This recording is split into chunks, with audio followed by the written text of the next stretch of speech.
Natural Habitat Adventures is pleased to be bringing you this webinar today, Photographing the King of the Arctic, presented by Colby Brockfist, and he is broadcasting live today from Yosemite, California. I'd like to tell you a bit about Colby. Hailing originally from New England, Colby has traveled and guided for NatHab for 10 years on 3 continents and has guided 48 individual expeditions.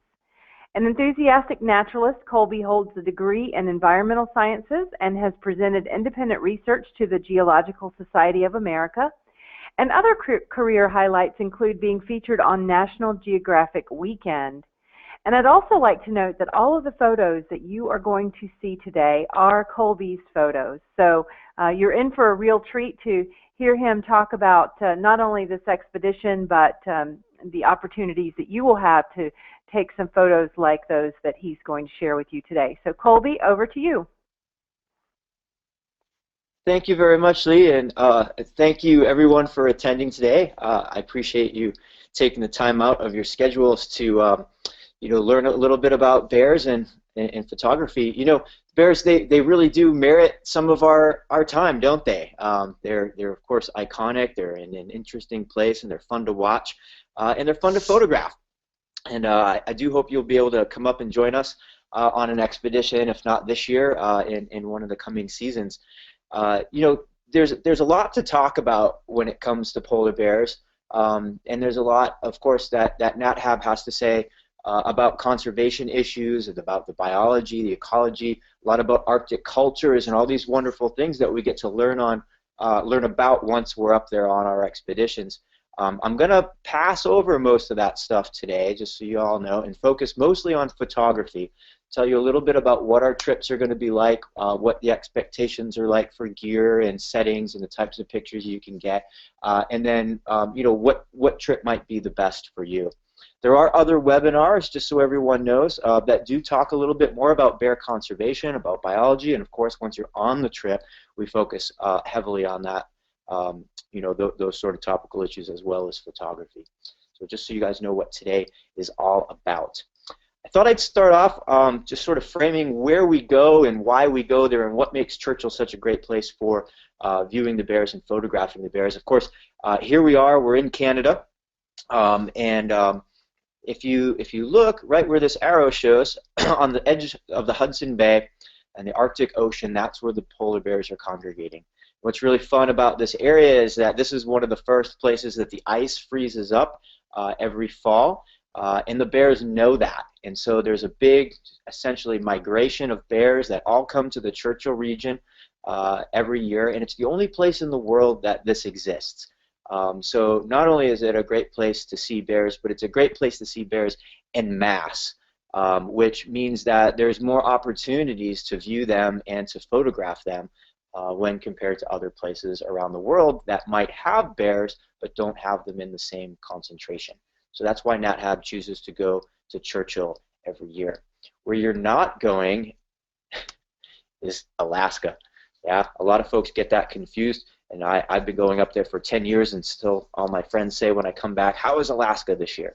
We're not going to be going there. We're going to go to Canada. I thought I'd point that out to you. And then this area here that's in the circle now, if you all can see that blue circle, that's essentially the area that we're able to patrol, either by regular vehicle around town, or on our specialized Tundra machines that I'll show you in a couple minutes here, or also by helicopter over the national park. So that is a pretty good swath of real estate that we can go and watch the bears on.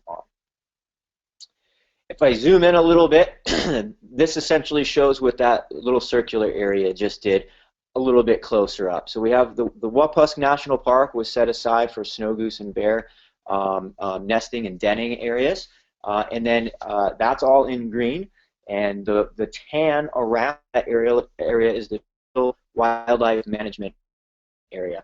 And the wildlife management area is where we spend most of our time patrolling along the coast looking for bears inside the big machines.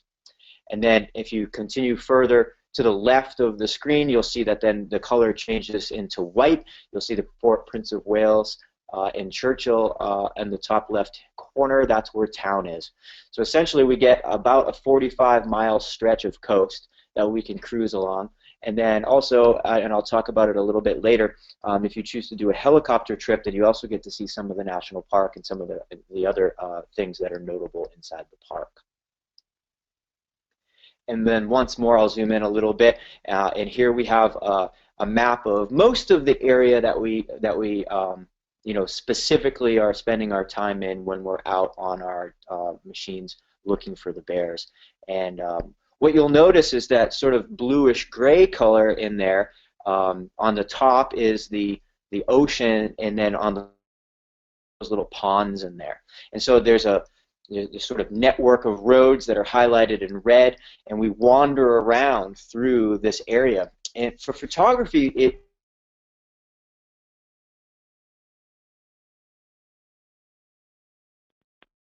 Colby? Yes? Yeah. Oh, sorry, we lost you there for a minute. Oh, I'm sorry. Where did you lose me, Lee? Our last words where you were talking about, so you said photography, and that was what we lost. Well, the area that we're in is particularly good for photography, and the reason for that is because there's a lot occurring terrain-wise, geologically speaking, in this area, and we have these big spits of land that we can drive out right onto the coast, and so we get bears on the ice, bears in the water, that sort of thing along the shore. The tide goes way out and it comes way in, and so we have different different looks to our pictures when we're there. And then inland is where we find most of the snow. There's some willow trees in there. You can get bears on the flat ice of those ponds later in the season. So there's a lot of different situations where we can get the bears, and that makes it fun. And in just a minute here, I'll show you what some of those might look like. In fact, here we are now.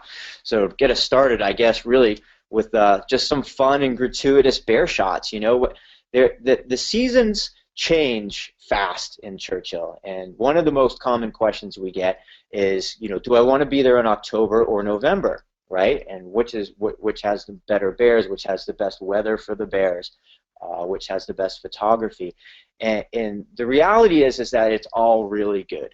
All of these pictures that we're going through now were all taken during bear season, and they all have merit, don't they? And what's fun about it is not knowing what's going to happen when you're there. If you wanted to make some general tendencies, it's going to be a little bit snowier and a little bit grayer, with perhaps more bears in the region by the end of the bear season. But that doesn't mean that on any given day you can't see a lot of bears in the area that you are at, right? They're moving around all of the time. It's highly unpredictable. So the weather can be crazy, the weather can be snowy, the weather can be clear. We've had it some years in November where all the snow melts away again and it looks just like this in November. So you really don't know what it's going to be like. This year we had some of the best sparring. Examples of the bears play fighting was all at the beginning of the season, and we had almost none of it at the end of the season. So you just never know. But the take-home message is that when NatHab runs all of our trips, not just the photography trips, but all of our trips, they're all done what's in the normal curve, say, of the bear season, right? So we sort of get rid of the outlying weeks when we're not necessarily guaranteed to see bears. And you'll see other companies and they'll run some trips in there and you'll probably see bears, or you'll see some bears, but you won't see as many maybe as you'll see on the NatHab trips where we run right in the middle of the season. So you don't have to worry about being on the first trip of the year for NatHab because we're already waiting until the season's really got going before we even show up on the scene there. So there's some nice guarantees that way. The other thing I'll mention is that, even though there's a lot of bears around, it doesn't necessarily mean they're doing anything. So here we have a bear lying on a rock here, resting in the snow. Here we have another one. Maybe after a while they turn and they roll upside down, right? About 80% of the time, this is what the bears are doing. Anything for months. They've just been on land. They're waiting to get back on that sea ice. Once it gets cold enough and the ice forms, they're waiting to get out there so they can hunt seals. So they're not eating anything, nor have they been eating anything. They're trying to conserve their energy, and bears spend most of their time sleeping. On average, the biologists have found that it's about 80% of the time during bear season, an individual bear is sleeping. So what that means for all of our trips, but especially as photographers, is that we need to sit around a lot and just wait, right? And so we have, you know, boots and parkas and heated cabins inside the Tundra machines. We do all our meals out there. We have nice bathrooms on the machines. So we can sit there and we can spend some time with the bears. What doesn't really happen is just to drive up to the bears and there they are. They're up in there sparring, and we take some pictures and we drive on and we find some more bears sparring. Like, that doesn't happen. We drive, we find bears, and we sit on them for usually the better part of the day in one spot. For photography, that's especially important, right? Because we want to create opportunities for ourselves. So we as the guides, we sort of have a feel for what's going on the tundra. We know what the weather is like, and we know what the bears have been doing day to day, and how that behavior has been changing as the season goes on. And so we're able to get ourselves in positions where we're expecting the bears to do great things, right? And so for photography, we'll be oriented to where everybody's going to have good shots, to where the lighting is going to be good, yeah, I'll talk in a second about some things that are photo trips especially interesting. In fact, here's the slide right here. So this is where I'm meant to talk about that. So what does make Nat Hab trips special as far as photography is concerned? You know, if you're on a specific photographer, that departure will have an extra day out on the out with the bears versus our regular classic trips.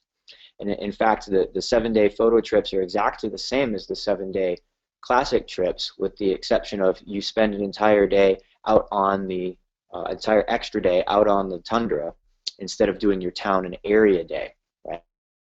So we have more time to take pictures of bears, and there's a little cultural stuff that occurs inside of town.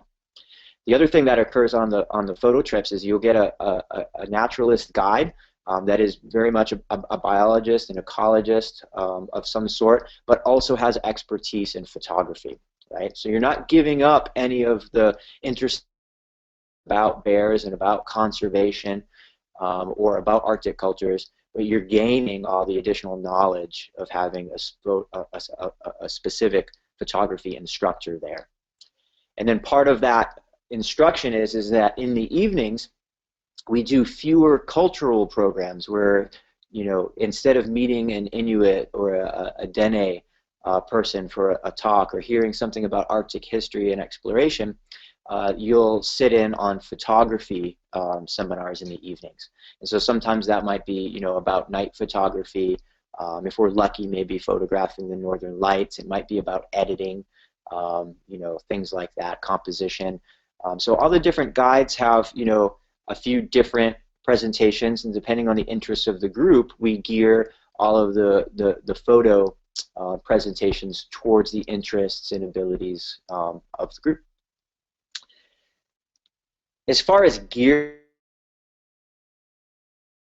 just to speak briefly about gear, you know, one thing that happens is there's not a lot of room to maneuver on the machines, you know, for big giant lenses and things like that. Like, what are the best things you can do to, you know, get great shots and be adaptable and maneuverable on these machines, in my opinion, is to only take a 3 or perhaps a 400 millimeter lens. It's not to say that I haven't seen people get great shots with, you know, a 500 or a 600 lens, but they're really unwieldy. It's hard to travel. We're on and off, you know, shuttle buses and private planes and you know, the polar rovers all the time. And those big things get unwieldy, and there's really no place to set up tripods. You know, we use bean bags. NAB provides the bean bags on all of the photography trips, so you don't have to worry about traveling that with those. So just as a heads up, I wouldn't say, you know, don't bring your 600 and then feel like you lost out on an opportunity, but I would say that 99.9% of the time there's no need for something like a big 600 millimeter monster. You know, in the bears, they're always at different distances, right? Sometimes you get them real close. This was taken with a 70 millimeter lens, right? He was standing right next to us. You know, here's the same 70mm lens, and I get a nice picture of the bear and its habitat, right? Sometimes if we're patient, then we see the ice move in and we get to the same place. This one was taken with a 300mm lens from the same place. Now, once the tide came in and the bear went down for a rest. To get cool behavioral shots like this one. Again, this one was shot with a 70mm lens. So the bears, you know, they're out there, they're moving around, they come close, especially on the photo trips. We have a lot of time, you know, so minimizing your kit, I think, is the concept here, making yourself maneuverable, and then shooting, you know, what the bears are doing. You know, we'd all, you know, love to just get eyeball shots of the bears all day, but at some point, to tell the story of the bears, it's nice to get those shots where, you know, they are framed up in their environment a little bit as well. So let's talk about the machines for a second. I've mentioned them a few times. This is an example of one of the polar rovers that we use. I imagine this was at the beginning of the trip for this group because they're all out on the deck at the same time, which is pretty typical the first half a day. Believe it or not, there's a lot of bears around and people settle down reasonably quick once we're out there. There's often bears just sort of always around us. And at some point you need to go to the bathroom or get a snack or mess with your gear or just have a conversation with your fellow travelers. And so it becomes pretty easy to walk around the machine and find a spot to take pictures of the bears. You'll notice that there's windows down the side of each side of the machine, as well as a big deck that's out on back. And in this case, you can see almost the entire group can fit right there. Now these machines, they hold anywhere from 30 to 32 people, but NatHab will only take 15 people on all of our trips. And that's not specific to the photo trips, but all of NatHab's trips will only put 15 people in. And that means that everybody gets their own window when they're here, as well as being able to have access to the back deck. As photographers, that's really nice because that also leaves an extra seat right next to us with room on the seat and under the seat where we can store our extra photo gear. So bringing a photo bag and working out of that during the day is really easy to do on these machines. The machines are also heated. They have working flush toilets inside them, and then we always have hot drinks, snacks. We do our lunches on the machines every day. So they're really comfortable, really fun. You'll notice also that people have, you know, varying degrees of clothes on there, and how we can, you know, provide anything that you may need, jackets, heavy boots, that sort of thing. We even have some hats and gloves you can talk to the office about if you'd like NatHab gear.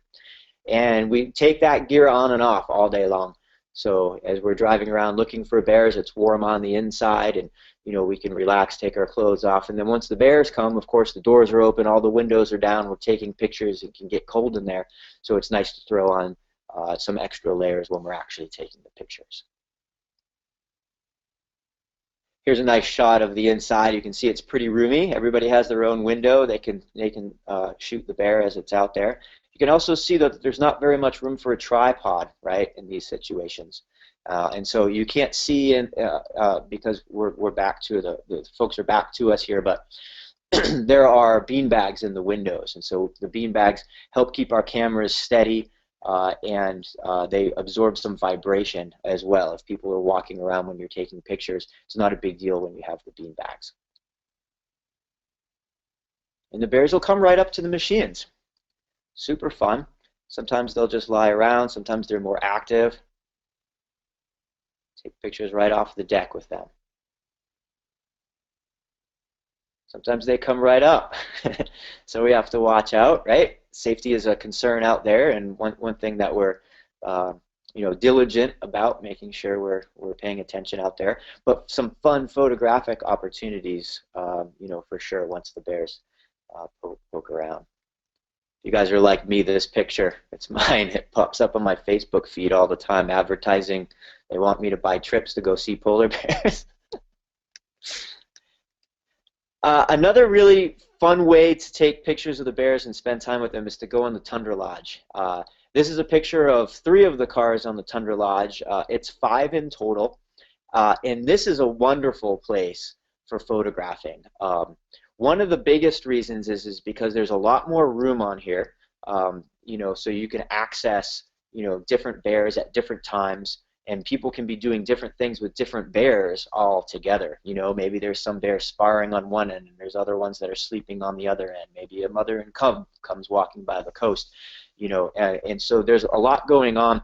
The Tundra Lodge is specifically put in a place where the bears like to be, and that's right at the head of this big spit that comes out, a spit of sand out into the coast. And that's a great place for the bears because they can command a lot of coastline there.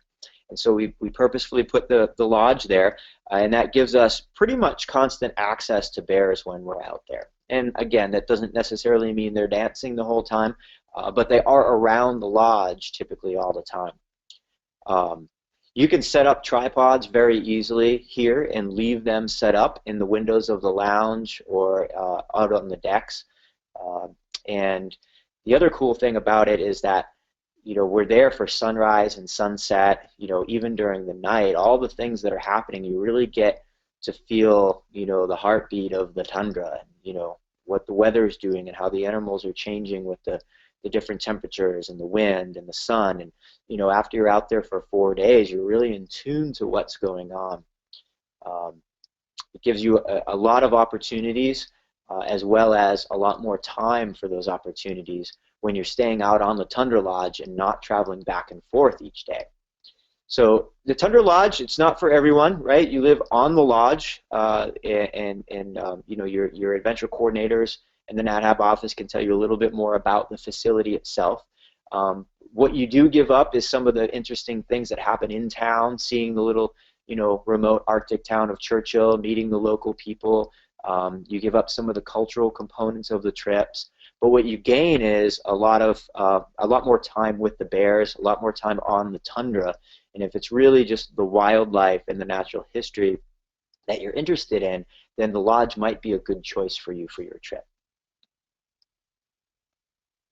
The other neat thing about the lodge is that there's really a lot of time for the bears and you, personal time. It's the only way to do it, as big as the machines are that we drive around on, they're 58 feet long, there's still 15 other people there with you.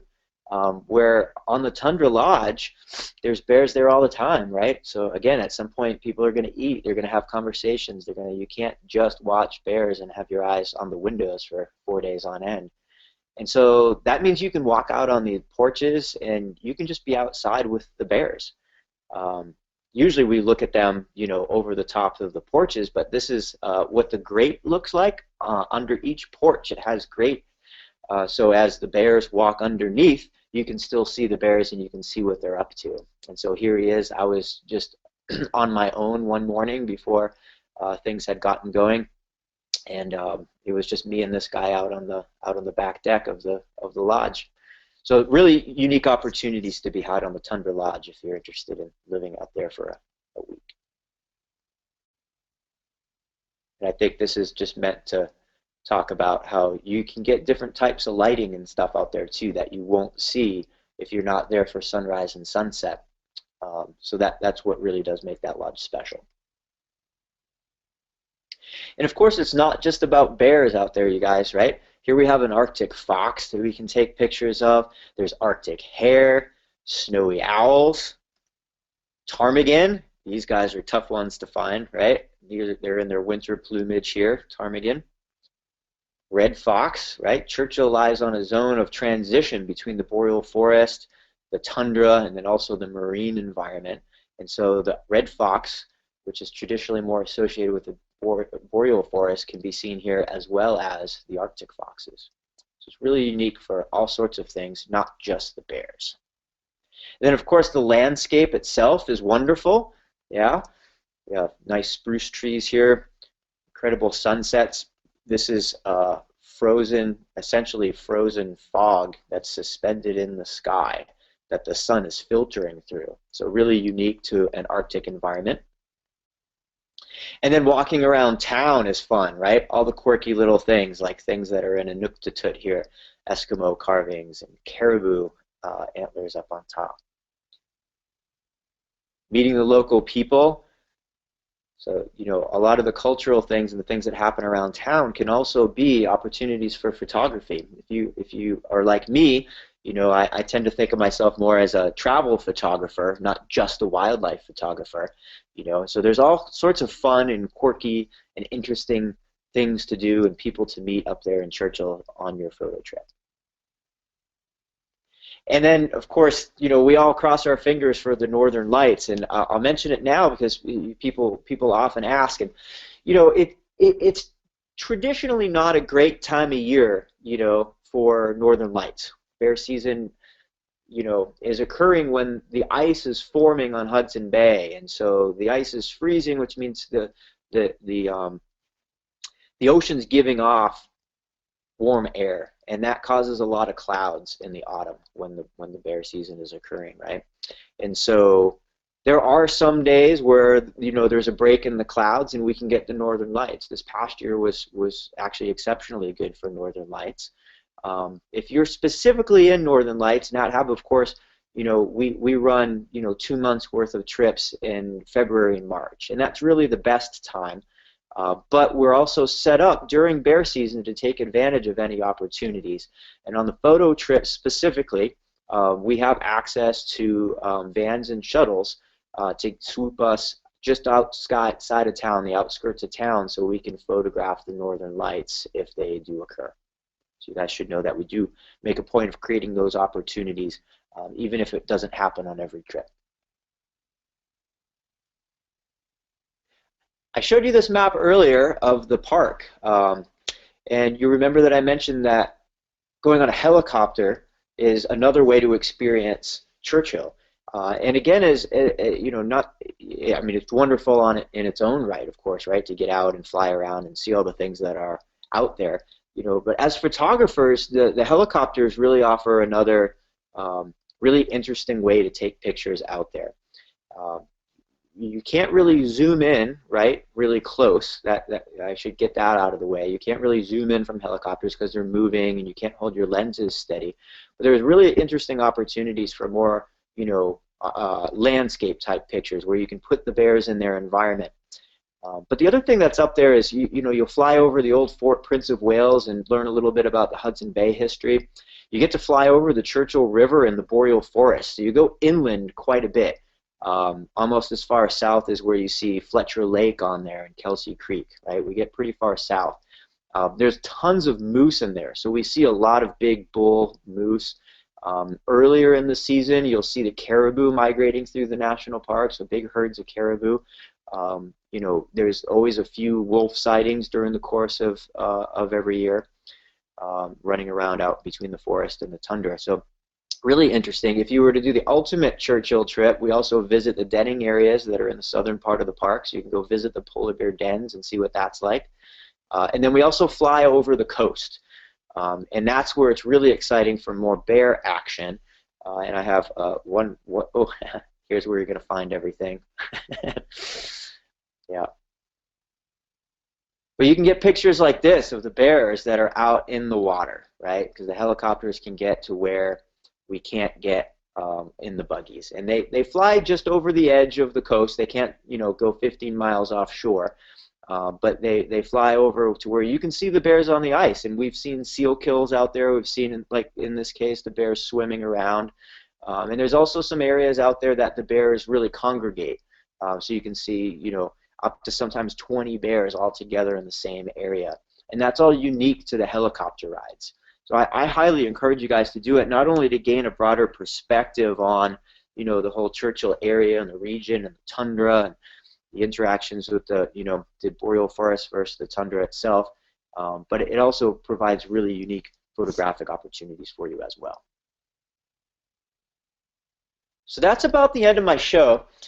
I did, before we open it up to questions here, I did want to mention that, you know, our photo trips aren't necessarily for professional photographers. You know, we have professionals come out. We have, you know, hobbyists and amateurs. We also have people with just their little cameras.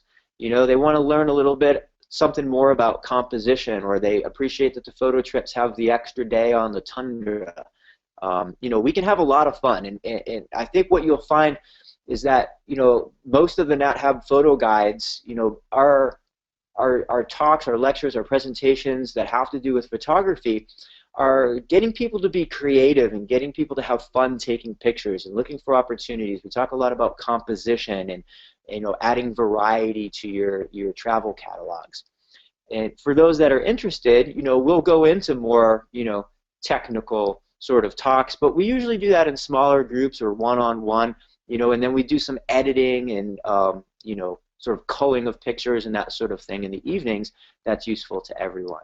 So don't feel intimidated by our photo trips. Anybody with an iPhone is welcome to come, and you're going to learn a little something. You're going to have a lot of fun. So thank you all very much. Lee, shall we open it up to questions? Sure, yes. We have some great questions here. We'll start with this one. It says, will we be out all day on the rover on the photo tours? Yeah, so in the mornings, you wake up in the hotels, and then we have breakfast together. We board a shuttle, and then it's about 20 minutes out to the, we call it the launch. They used to launch rockets out there, and now we launch polar rovers. And then we go out for 8 hours, right? So 8 hours, it's usually 8 to 4. We're on the machines. Out there actively on safari looking for bears. And that's where we have lunch and the whole thing, all that occurs out, so you're on the machine each day for 8 hours. Okay. And for what it's worth, all of our trips are the same, right? So when you're on the photo trips, you'll go out there and there'll be other classic trips and ultimate trips, and they'll be getting on their machines for the day and going out as well. And you'll see other trips when you're out there. So the real difference in the photo trips isn't the length of time that we're out there all day, but it's that we have a full extra day for being out there versus those other trips. Okay, perfect. Thank you. So speaking of being out there, what's a typical distance that the operators try to maintain between the rover and the bears? Yeah, great question. There's no actual rule. It's more based on behavior. It's fun when we're out there to learn a little bit about the behavior and what they're doing and anticipating their behavior and looking out for them from a ethical standpoint. And so the guides and the drivers watch the bears for different types of behavior, and then we can approach them. And if the bear's comfortable, then we can drive up reasonably close. And if they're uncomfortable, then we stop and we wait. At some point, we stop at a distance, and then it's up to the bears if they actually want to walk over to the machines. And then the other thing is that we're traveling on the existing trails that are there, so we can't just turn and go chase a bear anywhere that we see it, right? So sometimes the bears are off at a distance, and we need to park ourselves in a place where we're expecting the bear will maybe get curious and come, or we can try to maneuver into its path and get it interested in us, but we can't just go chasing after them anywhere. Okay. Okay, thank you. Now, for those that are doing the Tundra Lodge, we have several listeners who are booked and excited about their upcoming trips, wondering if they will also be allowed be going out on the rovers. Yeah, they do. So of course, you'll take the rovers to get out to the lodge. And then the lodge has its own dedicated rover. And so there's 28 people that live on the lodge for the week. And each day what happens is you'll go out either in the morning for 4 hours or in the afternoon for 4 hours. And we rotate that around every day, so everybody gets to have a turn in the morning and in the afternoon. And the follow-up question to that, I guess, would be, then, which is better, morning or afternoon for bears? And just like the seasonality of bears, it's really all over the map. Any given day is very different. And what happens in the morning might not happen in the afternoon, or maybe it does. And it's just different all the time. Mm-hmm. Okay, thank you. Now, is there a weight limit for luggage, camera gear, and so forth on the chartered flight? There's not a specific weight limit, but I highly encourage you guys to pare down.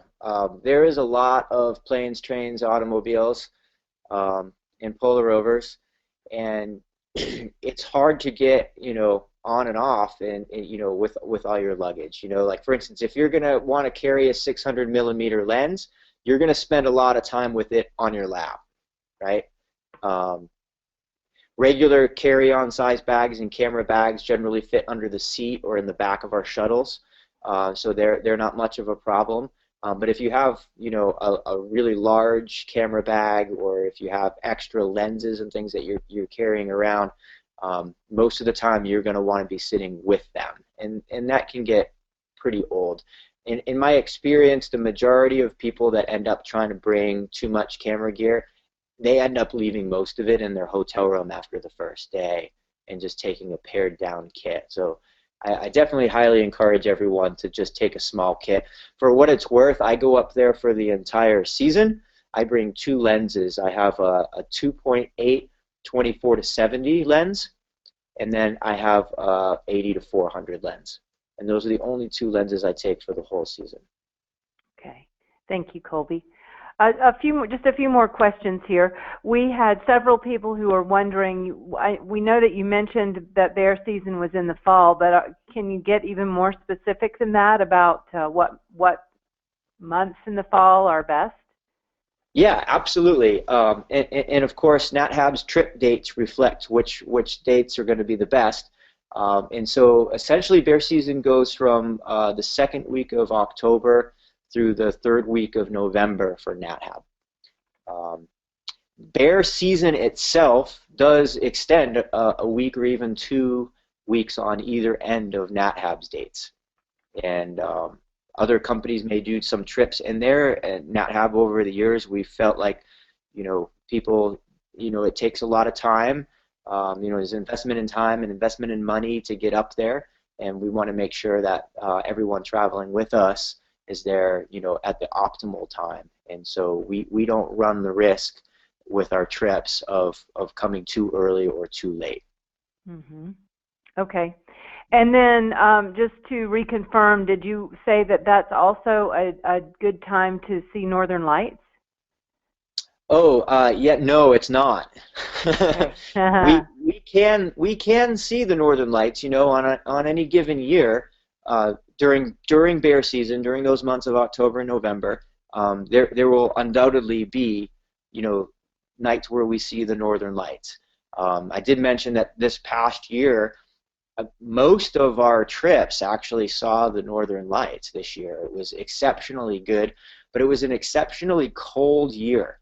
And that's not always typical of bear season. If people are really interested in Northern Lights, then we go back up to Churchill. NatHab goes back up to Churchill in the months of January through March, and that's really when the great Northern Lights shows are. And it's cold enough that there's no moisture, there's no clouds in the atmosphere, so you can see the lights.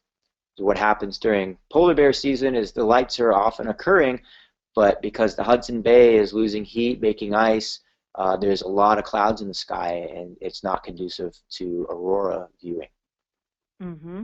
Okay. Thank you. A couple more questions here, and then I have about the trip, and then we've got some camera questions for you. If we stay at the Tundra Lodge, do we stay out all day on the Rovers? No, the Tundra Lodge, you'll go for a 4-hour excursion either in the morning or in the afternoon. Okay, good, thank you. All right, let me ask you a couple of camera questions and then we'll wrap it up. Can you recommend how many batteries to bring and the best way to protect your camera from freezing? Yeah, you know, battery-wise, it ultimately will depend on your camera and how much time you're spending shooting. If you're using, you know, a live view function versus looking through your viewfinder, and then also how much time you're spending out in the cold with that, right? So there's a lot of variables that go along with it. Personally, I have 4 batteries that I keep charged up.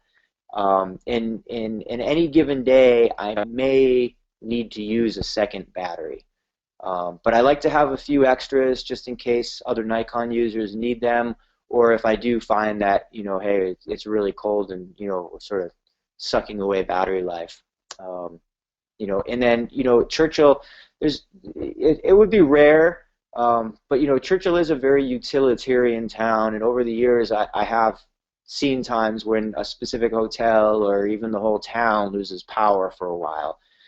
So it is nice to have some backup batteries for any type of situation when perhaps you know you weren't able to charge it or you forgot to charge it. You still had some extra batteries.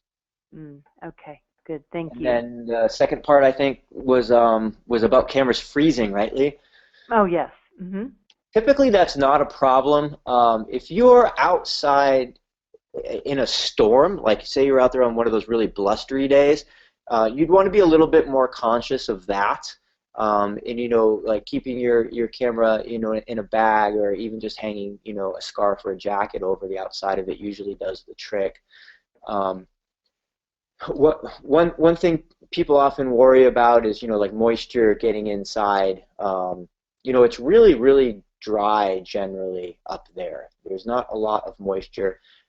If you're, you know, staying, say, on the Tundra Lodge where we have a kitchen and you're walking through the kitchen with your camera gear, that could be something that could cause your camera to fog up and freeze.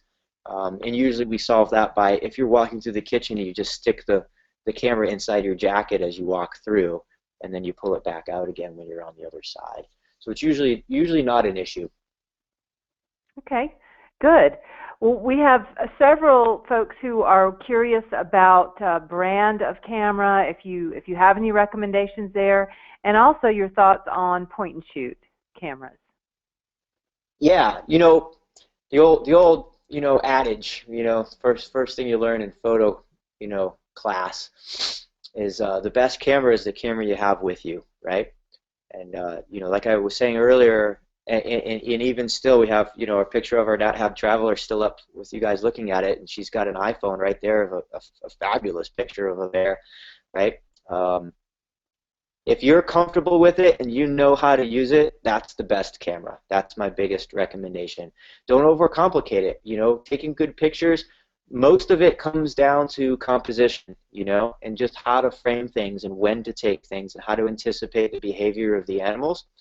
Find that people can often get bogged down in trying to make their camera work, and not only do you lose a lot of opportunity for taking pictures, but you lose a lot of opportunity to just sit and watch the bears and enjoy being out with them on the tundra as well. So get a camera that you're comfortable with, and you know, any brand, any style. Just make sure that it's easy for you to use and it's fun, and that's the best camera for you.